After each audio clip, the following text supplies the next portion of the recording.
Pode uma simples frase no rádio mudar o curso de toda uma temporada? O que ele disse e o que Lewis Hamilton não recebeu em Baku revela tudo. O Grande Prêmio do Azerbaijão de 2025 não foi apenas mais uma corrida.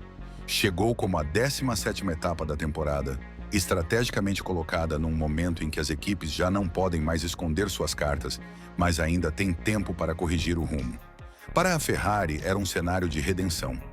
Para Lewis Hamilton, uma prova de fogo em sua fase ainda incipiente, vestido de vermelho. O fim de semana começou com promessas. Na sexta-feira, Hamilton assinou uma de suas performances mais fortes desde que chegou a Maranello. Ele parou o cronômetro em 1 minuto e 40 e 1,293 durante a segunda sessão de treinos livres, marcando a volta mais rápida do dia. Fez isso com uma autoridade que não se via há meses, limpo, preciso e com controle total do carro. E o mais significativo é que ele mal superou seu companheiro Charles Leclerc por 74 milésimos. Uma diferença mínima que falava não só do nível do carro, mas da competitividade interna na Ferrari. No entanto, por trás daquele tempo brilhante, havia algo mais importante. Pela primeira vez na temporada, Hamilton declarou sentir-se confortável com o sistema de freios do SF25. Essa confissão, que pode parecer menor para o espectador casual, é na verdade uma declaração de paz entre o piloto e uma das áreas mais críticas do carro. Em circuitos urbanos como Baku, onde as zonas de frenagem são agressivas e as margens mínimas de erro, a confiança nos freios é mais que vital. É questão de sobrevivência e desempenho. O que aconteceu naquela sexta representou um ponto de virada emocional. Hamilton, que vinha lidando com uma adaptação mais lenta do que o esperado ao ambiente da Ferrari, parecia ter finalmente encontrado aquele sentimento que faltava. As câmeras o mostraram mais relaxado, mais comunicativo no paddock, até brincalhão com os engenheiros. A atmosfera transmitia uma sensação de esperança, como se finalmente o trabalho conjunto de meses estivesse rendendo frutos tangíveis. Mas tudo isso desabou no dia seguinte. No sábado, amanheceu com mudanças sutis, quase imperceptíveis ao olho externo, mas decisivas para a performance de um carro de Fórmula. A temperatura do asfalto desceu alguns graus. O vento virou apenas alguns pontos no relógio do tempo. A umidade ambiental aumentou marginalmente. Esses fatores, em conjunto, alteraram o comportamento do SF25 radicalmente. O que no dia anterior havia sido um carro ágil e equilibrado, tornou-se uma máquina instável, difícil de ler, particularmente na traseira. Os engenheiros tentaram compensar com ajustes de última hora na configuração do carro, mas não foi suficiente. O carro não respondeu, e Hamilton sentiu isso em cada curva. A traseira deslizava, o carro não assentava, e pior, as respostas vindas do muro eram vagas, pouco claras. Na Fórmula 1, as margens são tão estreitas que até detalhes pequenos, como uma diferença de pressão nos pneus, uma rajada de vento inesperada numa curva crítica ou uma comunicação mal sincronizada, podem ser a diferença entre passar para a sessão de classificação seguinte ou ser eliminado prematuramente. E foi exatamente isso que aconteceu. Durante a Q2, no momento mais crucial, Hamilton lutava para manter o controle do carro. A frustração se acumulava, o tempo se esgotava e o carro não entregava o esperado. Foi então que, numa cena que já faz parte do arquivo emocional dessa temporada, o piloto britânico pediu ajuda pelo rádio. Mas o impacto real não foi só o que ele disse, e sim o que não recebeu de volta. A Fórmula 1 é um esporte em que a precisão é absoluta, mas a confiança é tudo. E quando essa confiança se rompe, as consequências não se limitam a uma volta lenta ou a uma classificação decepcionante. Elas podem literalmente definir o sucesso ou o fracasso de toda uma temporada.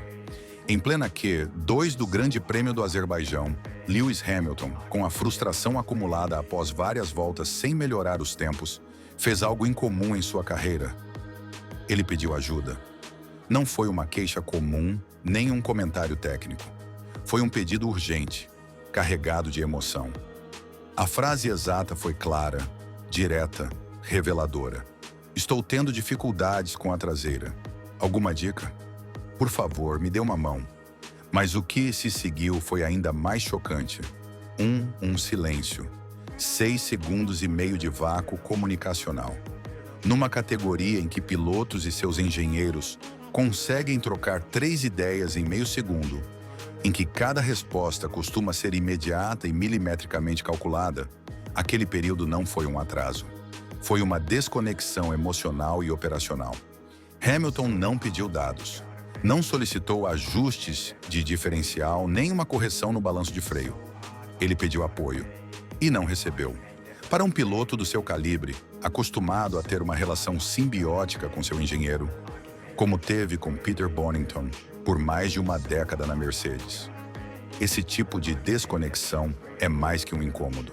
É um alarme, porque quando um piloto se sente sozinho dentro do carro, mesmo com centenas de engenheiros monitorando cada aspecto do carro, a moral desaba. Tecnicamente, a telemetria do SF-25 revelou uma perda progressiva de carga aerodinâmica na traseira do carro, particularmente em curvas de média e alta velocidade. Baku, com sua combinação de curvas fechadas, longa reta e zonas intensas de frenagem, castiga duramente carros desequilibrados. E o SF-25, naquele momento, havia se tornado exatamente isso. Aparentemente, devido a mudanças mínimas nas condições de pista, o comportamento do carro ruiu. Mas o mais preocupante é que nem do muro, nem da fábrica em Maranello conseguiram reagir a tempo. Ricardo Adami, um engenheiro designado para Hamilton após sua chegada à Ferrari, tem experiência, mas não tem história com Lewis. Essa falta de história se traduz em falta de intuição compartilhada. Com Bonington, uma palavra bastava para ativar uma resposta emocional, técnica, humana. Em Baku, o silêncio fez sentir uma fratura emocional aberta ao público. Uma cena que, para além da análise fria, tocou uma fibra humana profunda no esporte. Naquele momento, algo que vai além de um problema mecânico ficou exposto. A estrutura operacional da Ferrari, conhecida por sua complexidade interna e por sua densa cadeia hierárquica, não tem a agilidade comunicacional de que Lewis precisa. Não é apenas uma questão de rádios lentos. É um ecossistema que ainda não está alinhado com a forma de trabalho do piloto mais bem-sucedido da história da F1. Um piloto que, acostumado a respostas imediatas, dados úteis e comunicação emocionalmente inteligente, agora está em um ambiente que ainda está aprendendo a trabalhar com ele. No fundo, o que aconteceu não foi um erro de estratégia nem uma má configuração. Foi um choque de culturas operacionais. E, na Fórmula 1 moderna, fricções desse tipo são letais, porque a velocidade não está apenas no carro. Deve haver também confiança na reação, na intuição compartilhada entre o homem que pilota e a equipe que o guia. O silêncio de 6 segundos não foi apenas uma pausa, foi uma rachadura. E como toda rachadura na F1, se não for reparada rapidamente, pode se tornar uma fratura estrutural impossível de reverter. Que na Fórmula 1, a diferença entre uma ruptura e um ponto de virada reside em uma palavra: gestão. O que aconteceu em Baku entre Lewis Hamilton e a Ferrari não é um simples capítulo a mais numa temporada carregada de drama. É um momento que, se não for tratado com inteligência, pode marcar o começo do fim de uma aliança que empolgou milhões desde o momento em que foi anunciada. A desconexão mostrada naquele rádio, o silêncio após o pedido de ajuda, não é apenas um erro isolado. É um sintoma, um reflexo de uma estrutura que ainda não internalizou como trabalhar com um campeão de 7 títulos mundiais. Porque com Hamilton, não basta ter um carro competitivo, é preciso entender como ele se comunica, como reage sob pressão e, acima de tudo, como construir um ambiente em que ele se sinta amparado em cada decisão tomada a 300 km por hora. Historicamente, a Ferrari tem sido uma equipe marcada por sua paixão, por seu orgulho e também por suas lutas internas. Desde a era Schumacher, a equipe não tem conseguido consolidar uma estrutura de liderança estável que perdure. E é aqui que surge a grande incógnita. Eles estão realmente preparados para se adaptar à mentalidade de um piloto como Hamilton. Mas se não estiverem, se a Ferrari insistir em sua rigidez operacional, se o muro continuar a hesitar ou a responder tarde, Então estamos diante de uma fratura que se aprofundará a cada corrida. Mas o problema não é apenas 2025. Essa aliança entre Hamilton e Ferrari foi pensada em chave histórica. Foi visualizada como o último grande projeto do britânico.